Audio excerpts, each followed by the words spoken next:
Hi guys, one thing is holding government ministers to account, another is doing the Tories' job for them. Laura Kuenssberg, it seems, is more interested in doing the latter than the former. The BBC journalist had Louise Haigh, the Transport Secretary, on her show, where the Labour Minister was grilled about the recent pay deal for train drivers.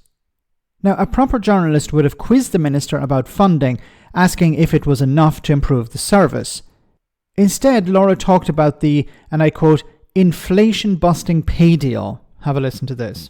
But you didn't drive a hard bargain when it came to the train drivers' strike. So you got people back to work by offering them pretty chunky inflation-busting pay deals. What strings did you attach to that offer? Well, firstly, it wasn't inflation-busting because we were looking for the last 3 years. It was actually below inflation, and the previous government. It all together, it was a generous deal. It was a deal over 3 years when inflation at that period had been 12%, and we set it at 4.5%. But what strings did you attach? So we had agreements with the drivers' union in particular to take forward agreements around training, and we're going through those agreements at the moment in order to look at moving to a competency-based training, which will improve the settlement for the taxpayer and improve and streamline delivery of particularly new rolling stock when it comes on. There are loads of archaic settlements across the railways that we're finding every day, and we need to work with the unions and with the employers, the operators at the moment, to get through them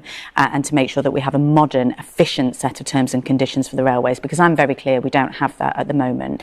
But I inherited a picture where we had the longest running industrial dispute on our railways, and it was my priority to fix that, to get that back to work, to restore confidence in the railways. And then when we have a less combative environment, then we can work to deliver those workforce reforms. And I'm pleased that we're already starting to see progress on that. You hope they'll do it, but they have already had the pay deal. Oh my God, this is terrible. Okay, so on the surface, you may think, well, what's wrong here? Laura Kuenssberg is grilling the minister. She's asking her difficult questions. She's asking questions that the Tories ask, not what a proper journalist would ask.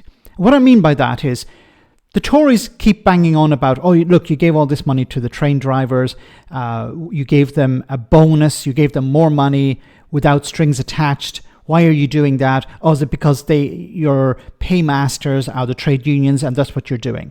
Instead of asking questions like a proper journalist, which would be asking questions on behalf of people who are impacted by the transport system. So people who actually use the trains. And what do you think their questions would be?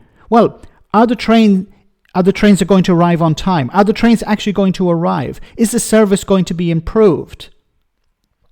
You know, these are the concerns of people who use the trains, not how much the train driver is paid or how much they were paid last year and how much they're paid this year.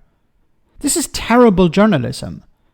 You know, ordinary people who use the trains in this case care about whether the train arrives on time, whether the train arrives, whether the station is safe, whether it's clean. These are the questions that they have. These are the issues on their mind. Not how much the train driver is paid and if they got a bonus and whether or an increase in pay and whether there are strings attached. Laura Kuenssberg is asking the Tories questions, not the train users' questions. Why is she doing that? This is terrible journalism. You know, this is somebody who's paid over £400,000 a year, and she's asking questions on behalf of the Conservative Party, it seems.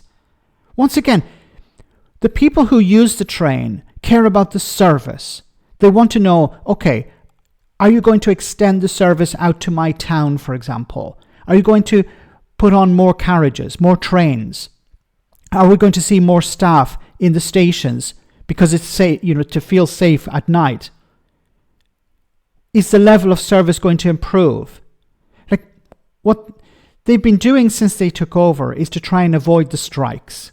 So they said, let's get the issue of money off the table, or money in this area off the table, so we can get the drivers driving again, avoiding the strikes, which benefits who? It benefits the train users, because there are fewer strikes. Now, are there going to be no strikes? Of course not, because there are a lot of issues to be sorted out. But at least there's one area resolved. So there are not going to be strikes in regards to that. That's a good thing. And that's something that train users will welcome. Why is she doing this? Is it because she supports the Conservative Party? Is she there to ask questions on behalf of the Conservative Party? Because these are the pay, and the increase in pay is not something that most people who use the trains care about. They care about whether the train arrives on time, if it arrives at all, and if the service is going to improve. Maybe Laura Kuenssberg needs to use the train a little bit more, and then she'd perhaps ask more relevant questions. Let me know in the comment section, guys, what you think. As always, your comments are greatly appreciated. Thanks a lot.